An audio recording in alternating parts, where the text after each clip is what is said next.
Thank you very much. Farage, a nome Mr. del Farage gruppo now, EFDD. on behalf of the Prego. FDD group. Thank you. Well, I can see that you're all very upset here this afternoon, and I've no doubt that the events in the USA over the last few weeks have been a very profound shock to you. Perhaps you're right. You see, what has happened here is somebody has stood on a manifesto for election, got into office, and within 1 week said that he will hold faith with his own electorate. It is called genuine democracy. Unlike the system we have in the European Union, where the unelected commissioners like Mogherini here have the sole right to propose legislation. So I'm sure that it's a great shock to you to see that a genuinely elected Democrat is doing what he was put in to do.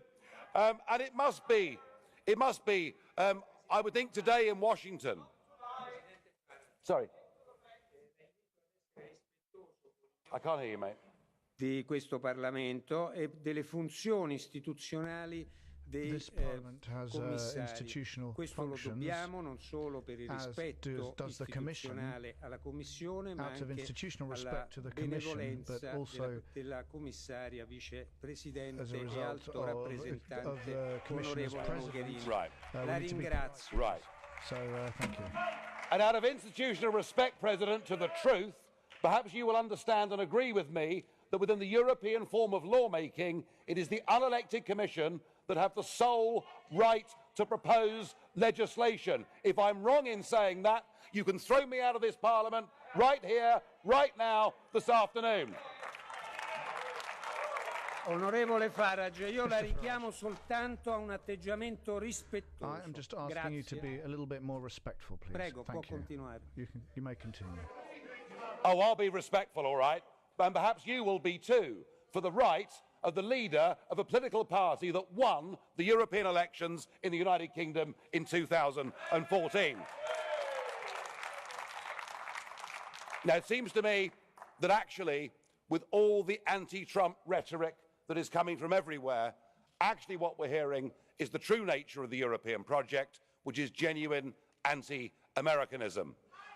Trump is motivated by protecting the United States of America from Islamic terrorism, whereas what has happened in this room and in governments around Europe is you have welcomed these people into your own homes. But can we please, just for a moment, look at the facts?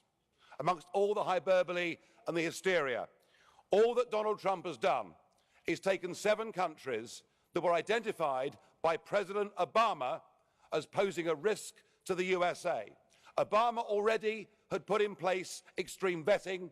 What Trump has done is for 90 days to say, let's examine that vetting and see whether it's good enough. But I want to ask you, Mr. Verhofstadt, and all the others, with your faux outrage today, where were you when Obama in 2011 banned any Iraqi from going into the country for 6 months? Why do I hear no criticism in this chamber or from the Commission of Saudi Arabia, Kuwait, Bahrain and others who refuse to take a single, not one, refugee or displaced person from Syria? And how can it be that on Holocaust Day, last Friday, not a single one of you criticised the 16 countries in the world that ban Israeli Jews from even going to their country on holiday? What is this hypocrisy? So perhaps what we need to do, Mr. President, and through you to the members, perhaps what we need to do is to be a little bit more constructive. All of us here say we're Democrats. Well, here's a chance to prove it. Let us invite President Trump to come here to this European Parliament. I'm sure as Democrats you'd all agree that what we need to do is to have an open dialogue with the newly elected, most powerful man in the world. And if you throw that rejection back in my face, then you prove yourself to be the anti-democratic zealots that I always thought you were.